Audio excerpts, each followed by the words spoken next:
I've run through every possible course in my head. If I continue like the Dark Presence wants me to, the story I'm writing won't save Alice. It's a horror story, and it's going to kill her, and me, and everybody in this town. No one will survive. Darkness will consume everything. This is what it's wanted all along. It will be free, unstoppable. It used Alice to get to me, dangled her in front of me to keep me going. It was never going to release her. I'm going to change this. I'll escape. I've written myself into the story. I'm now the protagonist. This feels like a terrible risk, but it's the only way to save Alice. I'll be bound by the events of the story just as much as anyone else who's been woven into it. The story must stay true for this to work. There have to be victims along the way, near escapes, cliffhangers. In a horror story, it can't be certain that the hero will succeed or even survive. He almost has to die. I'll write my own escape into the story next. I need help. Zane's going to be the one who will help me. I'll make it happen.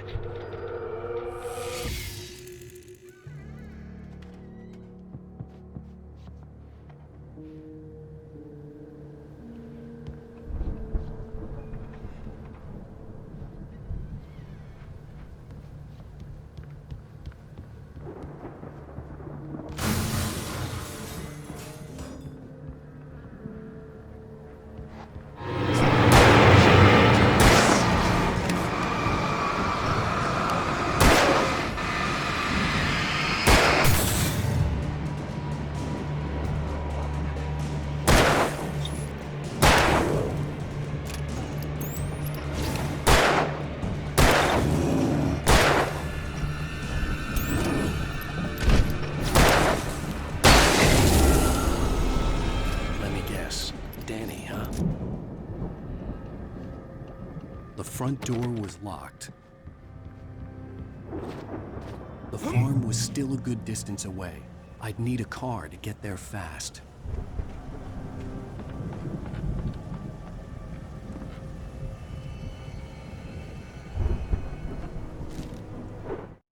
For a moment, Hartman considered strangling the idiot. Mott was mean-spirited, but easily manipulated, an emotional infant who lived for his approval. Wake, by contrast, was a far more difficult subject. Mott had given him too much leash. In 2 days, who knew what could happen? Hartman would have to find a way to rein him in, and quickly.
If Barry wasn't up here, he was probably in trouble down at the farm. For a moment, I felt bad for doubting it. After all, I made it this far myself. But Barry was Barry.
Well, as I'm sure everyone's noticed, that storm we all felt coming is finally here.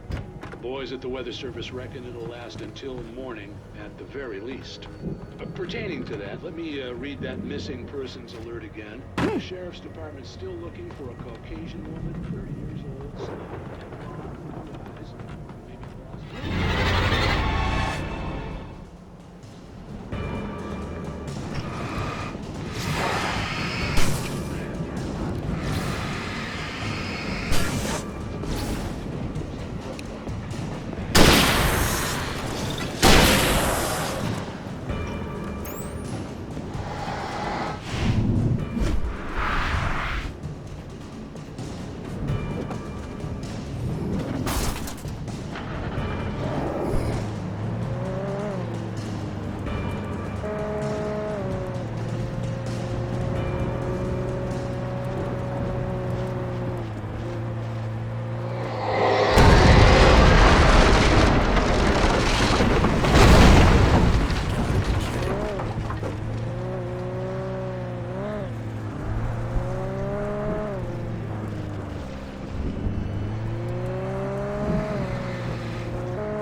I'd known the brothers used to be some kind of rock stars, but it hadn't really sunk in until I saw the stage.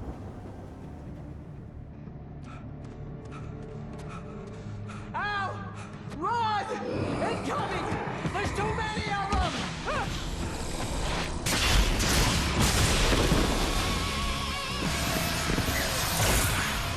God damn!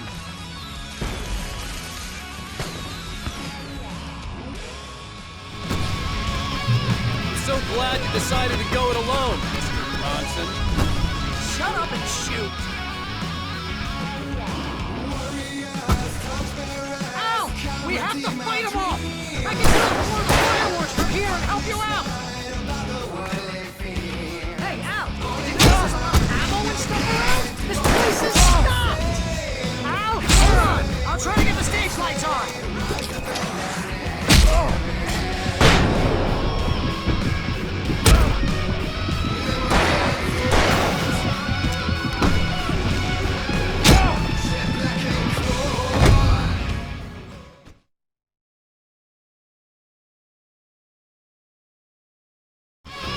So glad you decided to go it alone, Mr. Bronson. Shut up and shoot! Ow! We have to fight them off! I can teleport the fireworks from here and help you out!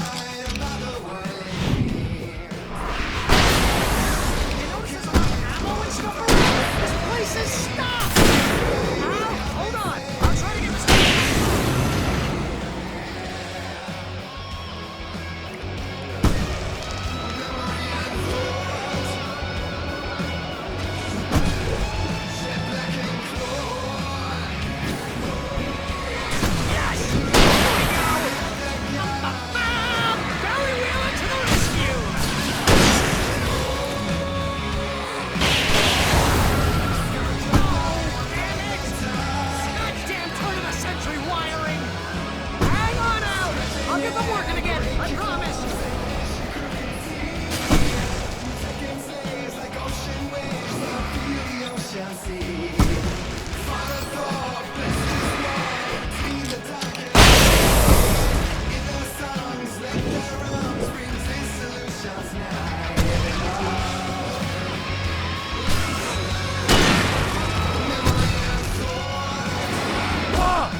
White Falls, rock and roll capital of America.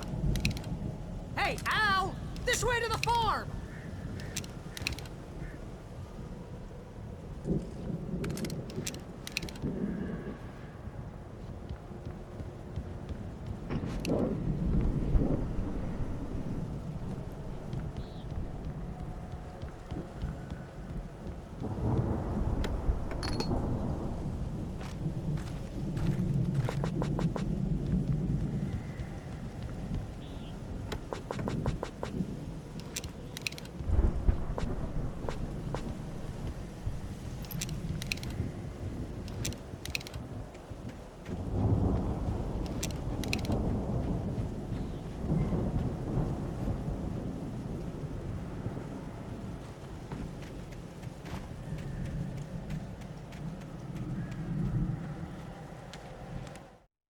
Deputy Mulligan tuned Thornton's chatter out.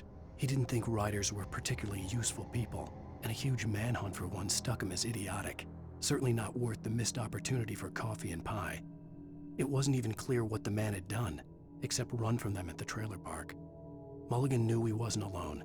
The sheriff's patience with the Fed was running out.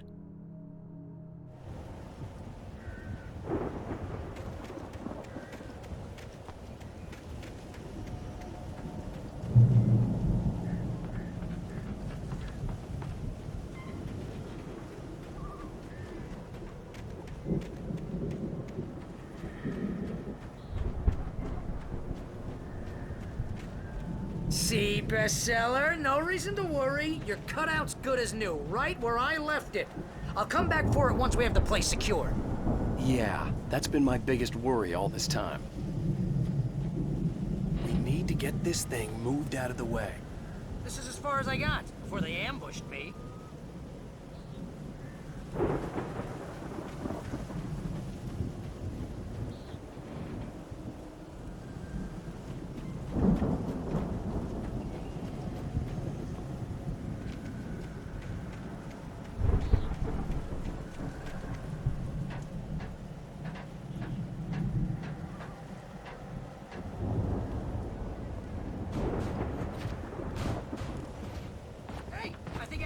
Here has something to say. What's that, Al? Ooh, I'm Alan Wake. I'm always right about everything. And if I don't get my way, I'll sulk all day long. I'm always intense and moody. It makes me very attractive and mysterious. Right now, I'm just standing here because I need my best friend Barry to carry me. But that's okay. I can just take him for granted. I think I see what you did there. Yeah, that's pretty good. You want me to do my imitation of Barry Wheeler? No? Thought so.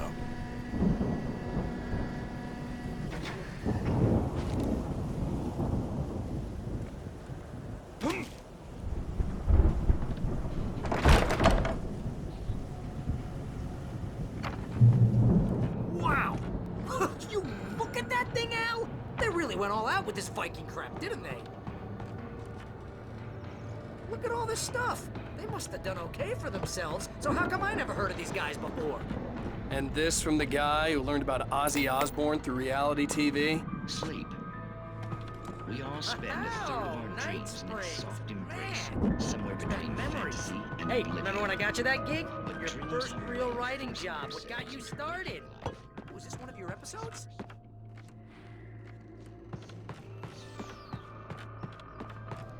Tonight's episode, The Dream of Dreams. That's by someone else. We join Mr. Jones as he explores the endless dreams by a decidedly mundane situation. A long line of people. Hey, Jones, right? Listen, we're gonna have to bring him to his finest players getting ready. Oh, wow. Who's that? You don't know him? What are you, new? He's the guy dreaming us. Well, not just us. He dreams everything. All of this. But wait, no. I'm the... It's 1976. Madness reigns at the Anderson farm. Contrary to all logic, the headiest ingredient of their moonshine is unfiltered water from Cauldron Lake. The Andersons feel like gods. Odin can't stop laughing. He contemplates cutting his eye out. Tor runs across the field, naked, shrieking, hammer in his hand, trying to catch lightning. Their songs have power. Something ancient is stirring in the depths, coming back.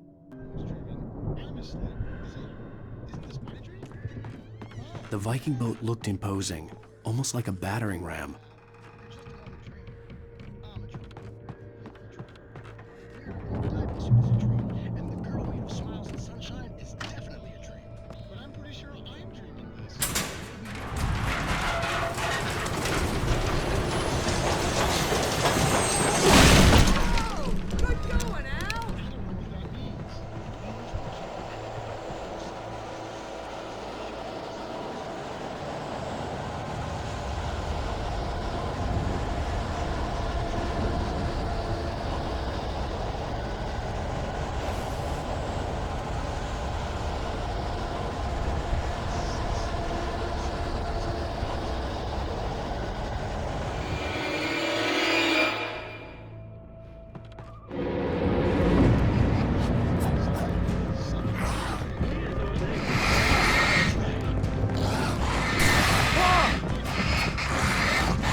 That means? It means we keep him happy. No sudden falls. We make sure he has his clothes on when he goes out in public. We'll chase his wedding dress. He knows his legs don't seem to get in the way.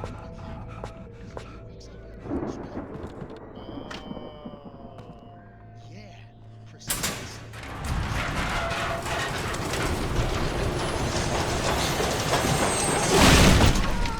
Good going, Al!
Those geezers had quite a production going on.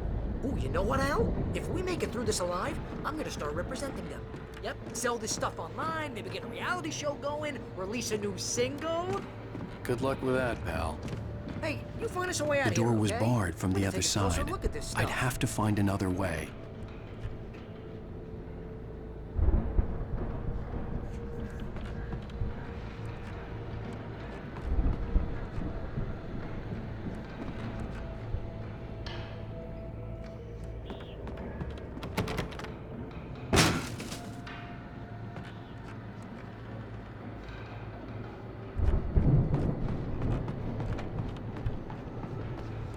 Be careful, Al!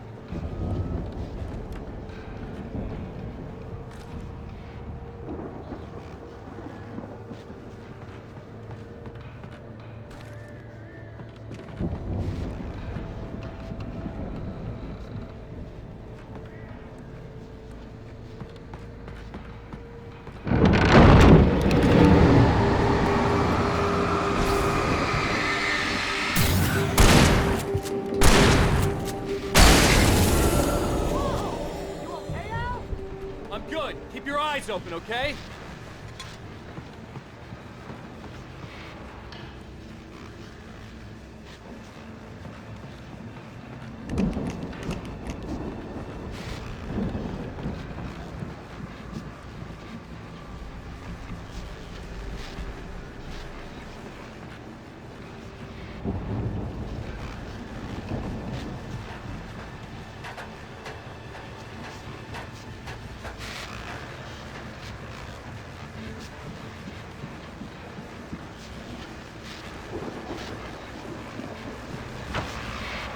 As you regular listeners know, I tend to work through the night, but I'm not the only one. Deputies Mulligan and Thornton are taking a couple of moments off their busy schedule to join me here in the studio. Boys, how busy are you now? Deerfest is almost here, isn't it? I bet that keeps you in business. Pretty busy, yeah. Actually, Pat, we've been real busy with other stuff, which concerns an ongoing investigation. Can't talk about that. Say anything? Just say we got another iron for the prize. And how would you compare your workload to that? Things seem I could see the building that had to be the Andersons' home on the other side of the field. It wasn't far now. I wasn't worried about trusting the ramblings of two burned-out geriatric wrecks. They had the goods.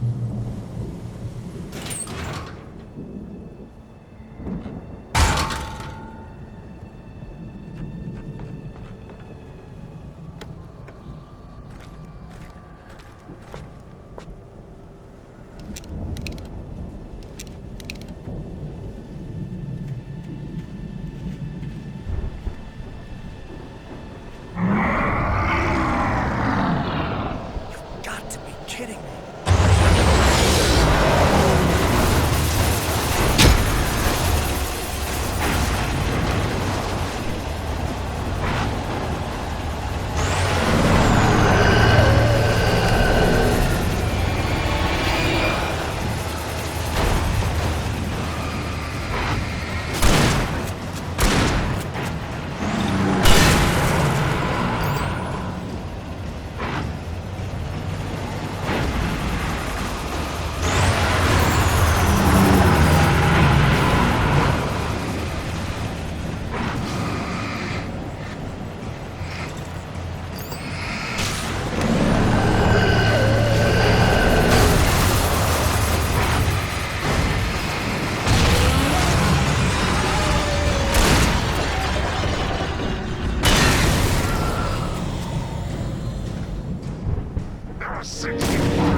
that you out there, buddy?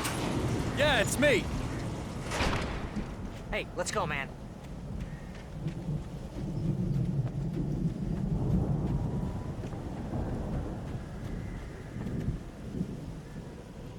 I think we're gonna have to work together to open this gate, Al. Looks pretty heavy.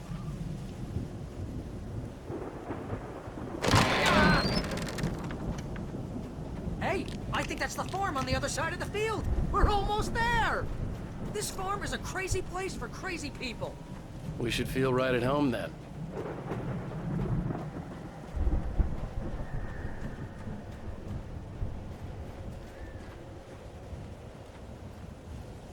Come on, one more gate. Do this thing.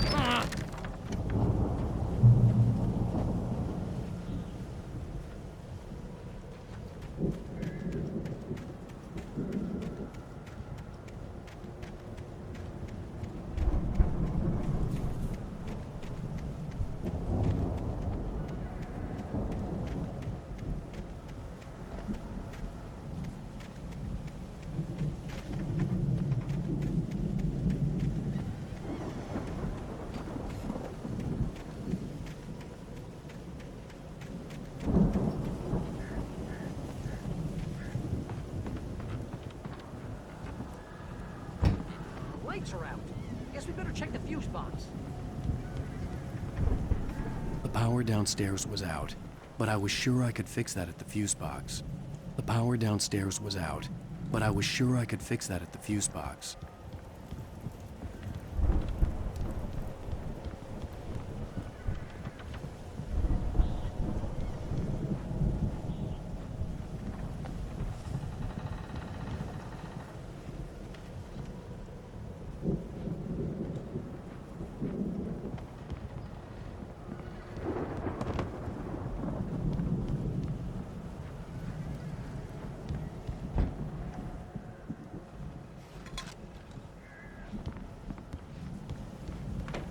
You know, this place looks kind of lived in.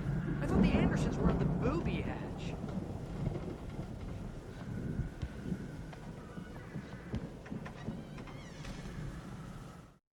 Again, Alice's screams rang in the stillness of the night. I saw myself run toward the cabin, flashlight in my hand. I followed my past self. I was an out-of-body observer, a time traveler in a crazy drunken dream. This was the beginning. The night Alice had disappeared. The mystery of what had happened during the missing week was about to reveal itself.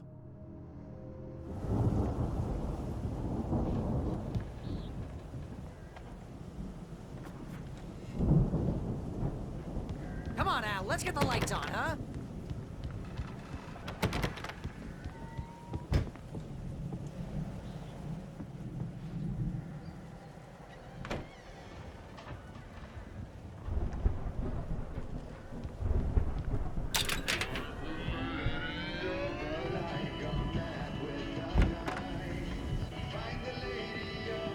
Can you hear that, Al? Music? Of course, we need to find where it's coming from. That's the message the Andersons talked about. That's the whole reason we're here. Lady of the Light? Oh, that's gotta be... What's-her-face? The crazy lamp lady from the town. Cynthia Weaver. Right.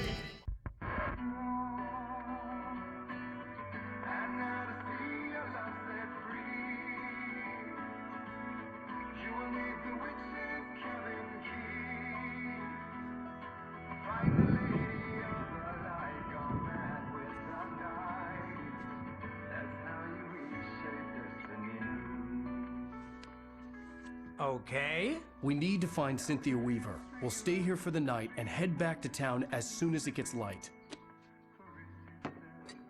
Hey, Al. Lots of hours before dawn. Might as well get some rest. And by rest, I mean drunk. Come on, Barry, this is... Yeah, what the hell?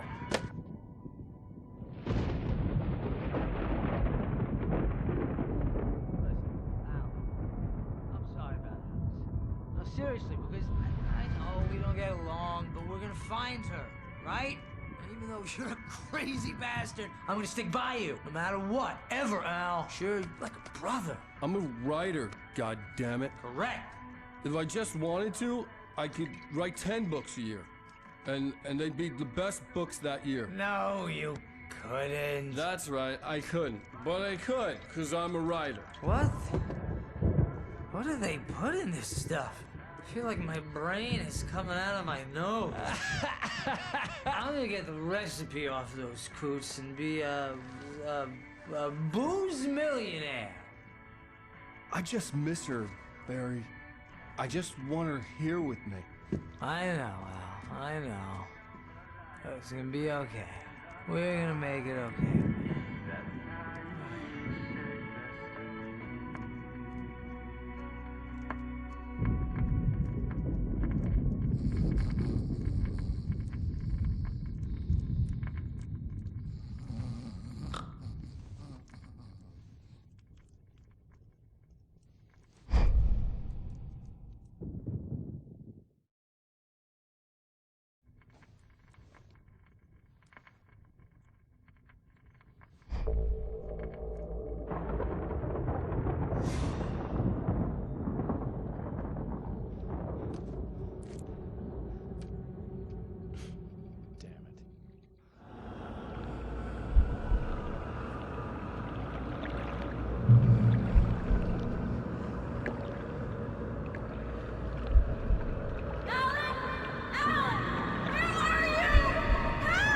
Alice, I'm coming!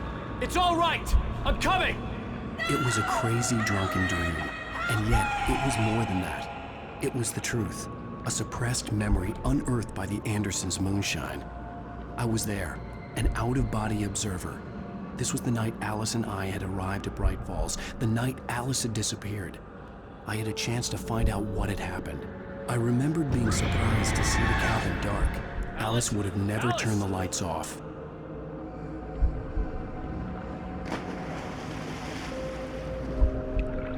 I remembered thinking I caught a glimpse of her form underwater, sinking into the darkness. Beyond this lost memory, there was nothing. I had to follow the footsteps of my past self to find out what had happened that night. Diving after her was the last vague memory I had of that night. After that, the next thing I could remember was waking up behind the wheel of the crashed car and finding the first pages of the manuscript.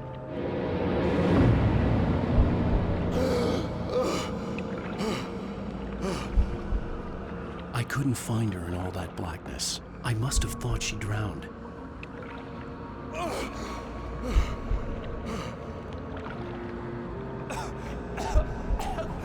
Alice! Jagger had Alice, and so she had me. Alice!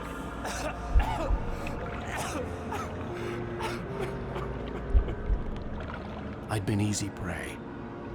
Look at the cabin. Is there someone in the window? Alice? Maybe she didn't drown after all. Maybe she's inside. Alice! Yes. The dark presence had touched me. She had dug her nails into my brain and used me, made me her puppet.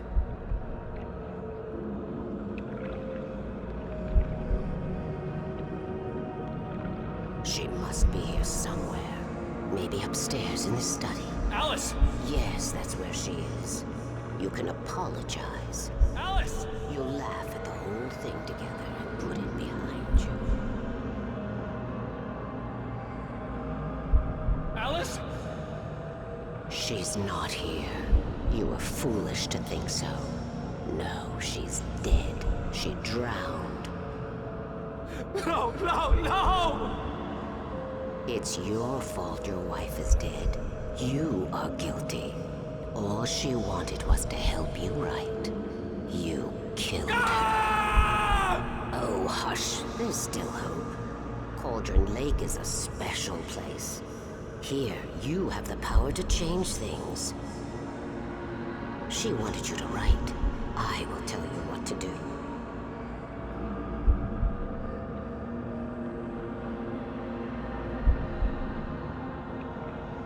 You can write her back. The story will come true, and all will be well again. She had Alice, and the manuscript was the ransom for her.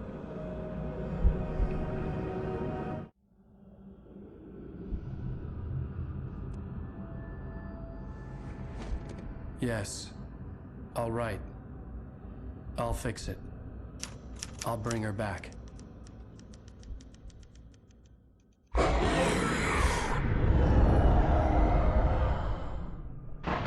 No.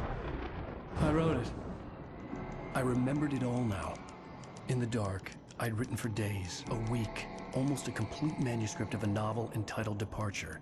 Jagger had been my editor, whispering in my ear, making sure that the unfolding story would make her more and more powerful. I thought I was saving Alice.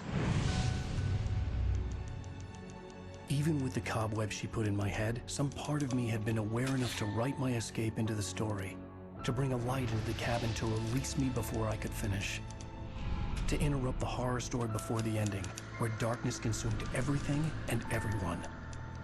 Zane was weak and far away, but I had written him into the story, and his light had been enough to set me free.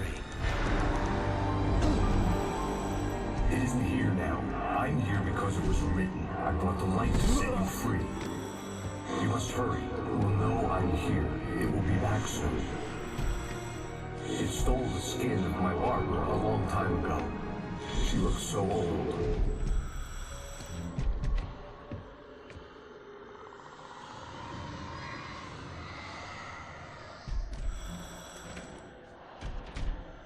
I had woken up, confused and groggy, my mind consumed by darkness and fear. All I could do was to escape.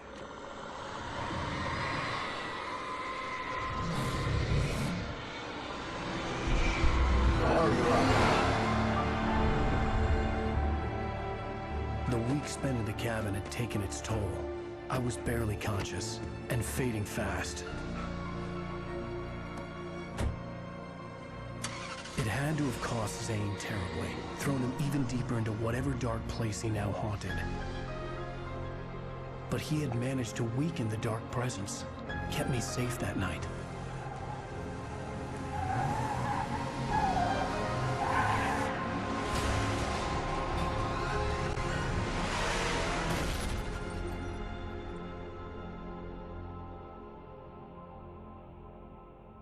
I wrote it. It's my fault. That's right, James Joyce. It's your fault, and you're gonna pay for it.